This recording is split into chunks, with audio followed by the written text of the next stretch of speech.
Welcome to McPlum, simple solutions served daily. In this video, I will explain how to make Zobo tea bags. First, understand that Zobo tea, made from dried hibiscus flowers, is known for its vibrant color and tart flavor. Creating your own tea bags allows for personalized blends and ensures you know exactly what ingredients are included. We will walk through selecting the best hibiscus, preparing your spices, and finally, assembling your very own tea bags for easy brewing.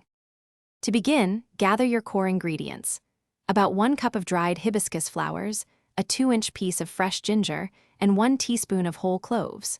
For an extra layer of flavor, you might also include a 1/4 cup of dried pineapple peel or a few star anise pods.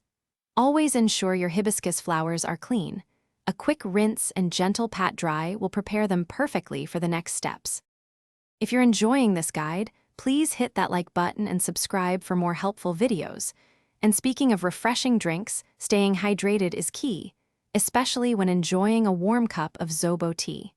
That's why I recommend the Oala water bottle. It keeps your water perfectly cold for hours. Check the description for a link to grab yours and discover other great deals. Now, let's get back to the video. Now, let's prepare your blend. Finely chop or grate your fresh ginger, then combine it with the whole cloves and grind them together into a coarse powder. Next, gently mix this aromatic spice blend with your dried hibiscus flowers. Once combined, carefully spoon about 1 tablespoon of the mixture into each empty tea bag or sachet, ensuring they are not overfilled for optimal steeping. Thanks for watching. Stay juicy and subscribe.